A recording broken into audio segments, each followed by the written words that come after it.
We're back. We're back, but Now if we we can just we're now, gonna have to hire an IT guy.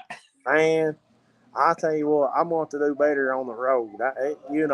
The whole connectivity and all that stuff. It's been tough, but that's okay. We're gonna make it, man. We're gonna make it.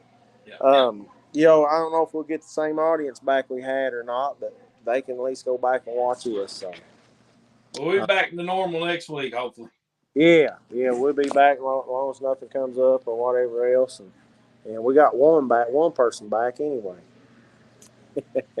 But man, I tell you what, it amazed me. I've been frog gigging some. I've been out Corey, our very own Corey Terry. He's a big frog gigger, loves the frog, man. He's gigged some big frogs over the years and a lot of frogs. But you know, to me, I'd rather go watch it and just be part of it. But I like to eat them, man. You don't have to have a whole lot of equipment to be a frog gigger. I mean, really and truly, all you need is make sure you got your license. Make sure you got a gig, and you need to talk to somebody who knows what they're doing because you can't most people just think you can gig them things and pull them up. That ain't true. I seen that right off the bat. You'll lose them if you do. You got to reach down and get them things. You got to kind of pin them down and reach down and get them. Yeah, yeah. And if you was talking about having the equipment and everything, man, don't have to gig frogs. You can fish for frogs. Yep. Put you a fly on there. You can cast out in front of them frogs if they're sitting out in the middle of the pond or sitting on the moss or whatever. You can cast right out in front of them. Them frogs will come after that just like a big old largemouth bass. Yeah. And son, they'll hit that fly, and you can catch them on fishing pole. You can shoot them with a recurve or longbow.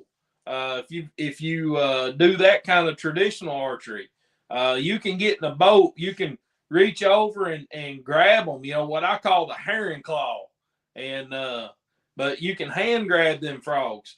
They's just when I was young, my grandfather would shoot them with a 22 from the opposite side of the pond. Shoot just right under them, and of course that explosion, that concussion of that dirt would kill them frogs.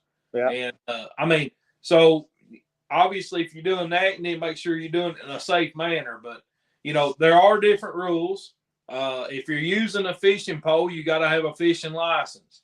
If you're shooting them with a bow, you got to have a hunting license. So just make sure you follow those rules. Of course, if you got a sportsman's license here in Kentucky, you're covered on either way. But man don't have to have anything but a good bright light, his license, and a good quick hand. You know what I mean? Yeah, that's right. Quick being the key word there, man. That's right. Seems like I remember the herring claw being a lot faster than it used to be. Well, as like I said, this is a young man's game. Young man's game. By the time 2 or 3 o'clock in the morning rolls around, when you're my age, you ain't moving too fast. You're not moving too fast. I heard that. Man, it just good times. Now let's talk a little bit about they're not too hard. The limit's 15 a person, so you're allowed 15 a person. Of course, you got possession limit in there. That's usually double, which is 30. But let's talk about prep and prepare. I like talking about field to fork. Like we talked about with our good buddy Tim Farmer about elk. Man, there's no better table fire than a good mess of frog legs. Yeah. Now listen, if you got the time on your hands and the patience, you can skin that whole frog out and eat that whole frog, not just the legs. You can do that. But one thing you definitely need is some cold water to rinse your hands off while you're doing it. You need a good sharp knife, or I use a meat cleaver, something to heavy to break that backbone, to break those feet off. Tyler, he suggested using like some needle nose pliers, because you cannot grab that skin on them frogs with your bare hands and peel them off. You peel, if you're just doing the legs, you got to peel that off like a pair of pants. That green skin, you got to peel that off like a pair of pants. but you can't grab it with your fingers. That's almost impossible. So, Yeah. Tyler said he uses like a pliers or a needle nose set of pliers, something like that. But way I always grew up, my grandfather just used a paper towel. So, you basically just take that paper towel and then you pinch that green skin, and that paper towel it just grabs right a hold of that skin, and you can peel them off just like a pair of pants, and that's all there is to it. I mean, it's pretty simple. Yeah. You can clean a dozen frogs in about 10 minutes. So Yeah. Yeah, one of the easier things I think to clean, it ain't like a squirrel or like a dove or anything like that. It's pretty easy to clean. And man, just beautiful table fare, just white, pure white meat. I mean, just yeah, absolutely, kind of appetizing. I think a lot of people can't get past their mind. Man, I can't eat frog legs. That's a frog. I can't eat. Man, they're really good. I tell you what, if you like to go to the Chinese buffet and eat frog legs, if you like to eat frozen frog legs at a restaurant or something like that, you're missing out. You don't know what frog legs is. Yeah. You know, it is a completely different taste when you got these wild table fare, this wild frogs coming out of these ponds. And right now is the perfect time to be out there. June's been awful cool. And now we're getting these rains, which is going to cool that water down even more. But, it seems like them frogs, just like fish or anything, once that water gets hot, they take on a little bit different taste. Yeah. Gets a little bit more fishy, a little bit more pondy. But right now, early in the year is the perfect time to be out there to try to get those out of that, what I would call cold water. And you just, I tell you, man, you get those things, you soak them in salt water. Now, you can come in that night, clean your frogs, get them battered up in your cornmeal, and fry them things up, and they're good as can be. But if you're going to put them in the refrigerator overnight, you want heavy salt water. That'll pull any of the blood or anything out of there. Clean them up real good, make them real nice and white. And then if you're going to put them in the freezer for later, you want to take those out after a day or two of soaking in the cold refrigerator in that salt water. Take them out, put them in a Ziploc bag, and you can fill that bag up with water and freeze them in water in a block of ice. If you just try to throw them in a Ziploc bag and dry and put them in the freezer, they'll freezer burn on you pretty quick. So Yeah. freeze them in a block of ice, and that way they'll keep for you. Yep.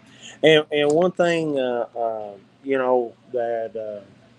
we forgot to mention before we got to the table fare, we seen, I don't know, we visited maybe 8 ponds. We seen hundreds of frogs, hundreds of frogs. We only harvested 9.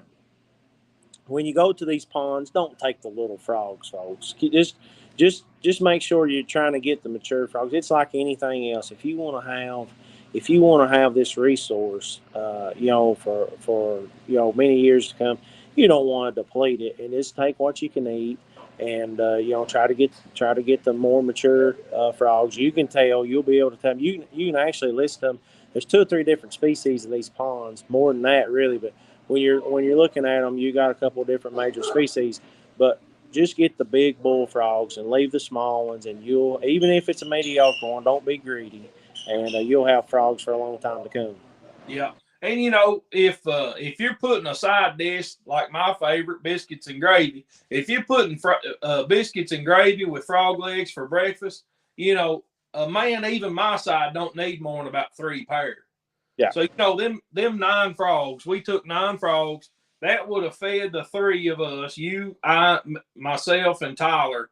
That would have give us a nice breakfast, and us 3 full-grown men. You know what I'm saying? We didn't need to go out there and kill our limit, 45 frogs and this and that. I mean, why would you do that? If we would have wiped out 45 frogs, we wouldn't have had nothing to get next weekend. You know what I mean? That's right. That's right. So very good, man. And so, I guess traditionally speaking, the best way and not really the only way I know to prepare them are batter dip frog legs. How do you like them? That's the only way. I mean, I've seen people put them in the oven and bake them and this and that. that ain't for me, son. Yeah. That ain't for me. Well, how, Roll them. Maybe a little bit of egg white, and then stick them over in your or even like a butter, and then stick them over in.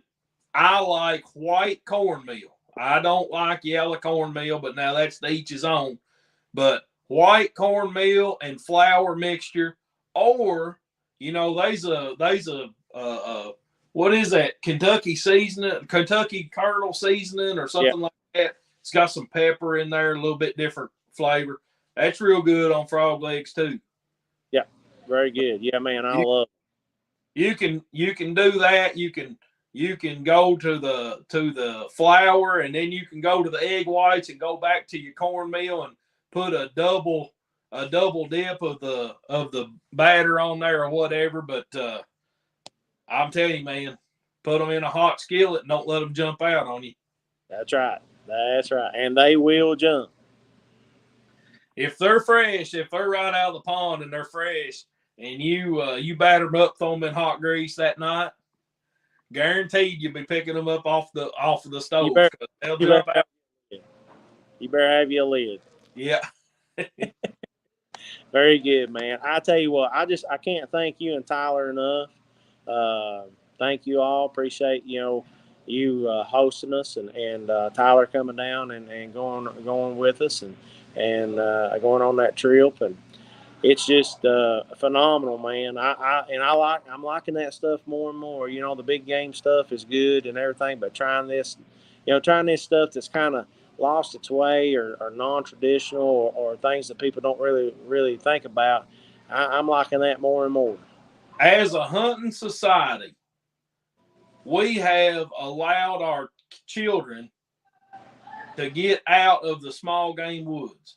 Yeah, You know, from the time that they're old enough to sit quiet, we want to put them in a tree stand. yeah, From the time that they're old enough to sit still, we want to take them turkey hunting. And all that's good and fine. But you don't learn woodsmanship if all you do is hunt big game. that's right. You know, uh, you need to be out there squirrel hunting. You need to be out there rabbit hunting. You need to be out there trying to sneak up on a frog. Even sneaking up on a frog, you got to learn how to do that. That's You right. so there's a lot of stuff out there that really would behoove the younger generation to get involved in. Uh, to help their marksmanship, to help their woodsmanship, to really teach them how to pick out sign, how to walk in the woods. I tell you what, that's a big thing, is just learning how to walk through the woods without stepping on every stick and tripping over every log. There's a lot to be said from that. And you just don't learn that stuff if all you've ever done is hunt deer and turkey. There's so much more to it than just deer and turkey. Navigation without using a phone. Yep. Yeah, that's right, man. Very good. Very good. Man, thank you. I appreciate your time, brother. Anything we've missed tonight or anything, and we'll be going over this next week. We'll be back in the main studio, be off this phone and be talking about more. And I hope everybody go over and check our YouTube channel out. And we'll be having stuff, and we'll be letting everybody know on our Facebook page that when that video is up, it's going to be awesome. Walmart bag and all. Hey, listen, like, share, follow, stick with TLC because we're going places. There's going to be more exciting stuff to come in the future. That's exactly right, man. Hashtag Small Game Nation. The We small already offering African safaris. I mean, I don't know what else we can do besides that. You know what I mean? Yeah, yeah. Well, Tyler is the official spokesman for the small game division. For the amphibian hunt club. That's right, man. That's right. Well, folks, thank y'all so much for tuning in. We appreciate it very much. If you've not done so, like and share our videos. Go back. We got a 4-part elk series taking you all the way from talking to the big game coordinators all the way to the field and fork with Tim Farmer. It's a great way to check out all things about elk, and there's all kinds of good information on here. We appreciate everybody. Also, make sure to give us a like and follow on there. Go over to YouTube and search TLC Outfitters for all of our live and all of our content that's going to be on there. And like Matt said, stick with us, man. There's a whole lot more to come. We're pretty excited. So we appreciate you, Matt. Hope you and Jill have a good rest of your week. We hope you all have a good rest of your week. Man, no matter what you do, you can't go wrong by being out in the woods and on the water. You know, whether it's from the smallest venture to the grandest adventure, you need to get out there and enjoy what God has given us. As the Bible tells us, if you want to know the creation, if you want to know the Creator, just look at the creation, and it's pretty awesome. So, Matt, appreciate you. Appreciate you all. Y'all have a good week. This time we're officially signing off, but That's right. No technical difficulties this time. See y'all later.